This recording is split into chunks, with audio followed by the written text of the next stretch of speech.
ସମସ୍ତଙ୍କୁ ସପ୍ରେମ ସାଇରାମ। ଆସନ୍ତୁ ଶୁଣିବା ଆଜିର ପ୍ରଶାନ୍ତି ଅନୁଚିନ୍ତା। ଶ୍ରୀ ସତ୍ୟସାଇ ସେବା ସଂଗଠନର ଜଣେ କର୍ମକର୍ତ୍ତା ଭାବରେ ଯୋଗଦାନ କରିବା ପାଇଁ ଆମେ କେଉଁ ପ୍ରକାରର ପ୍ରାଥମିକ ଗୁଣଗୁଡ଼ିକ ଶିଖିବା ଏବଂ ତାକୁ ଅଭ୍ୟାସରେ ପରିଣତ କରିବା ଆବଶ୍ୟକ।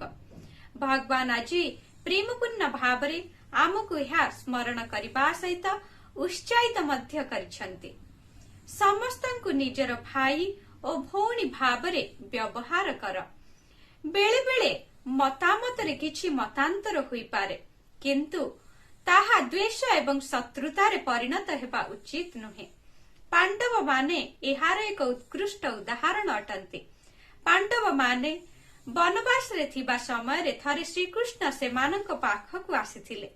ସେହି ସମୟରେ କେବଳ ଧର୍ମରାଜ ହିଁ ଉପସ୍ଥିତ ଥିବା ଦେଖି ସେ ଅନ୍ୟ ଭାଇମାନେ କେଉଁଆଡେ ଯାଇଛନ୍ତି ବୋଲି ତାହା ଜାଣିବା ପାଇଁ ଚାହିଁଲେ। ଧର୍ମରାଜ ଉତ୍ତର ଦେଲେ, 4 ଜଣ ଖାଦ୍ୟ ସଂଗ୍ରହ କରିବା ପାଇଁ ଯାଇଛନ୍ତି ଏବଂ ଅବଶିଷ୍ଟ 100 ଜଣ ହସ୍ତିନାପୁରରେ ଅଛନ୍ତି।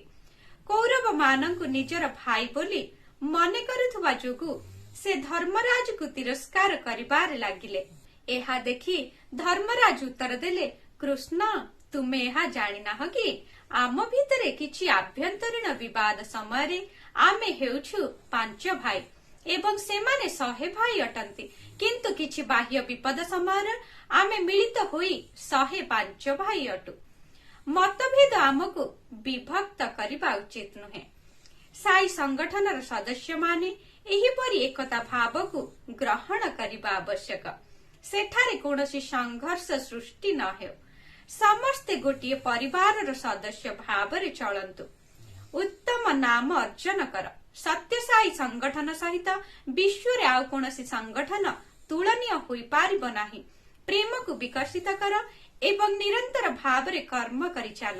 ଉକ୍ତ ଦିବ୍ୟ ସମ୍ଭାଷଣଟି ଭଗବାନ ନଭେମ୍ବର 20 ତାରିଖ 1998 ମସିହାରେ ସମସ୍ତଙ୍କୁ ସୂଚାଇ ଦେଇଥିଲେ।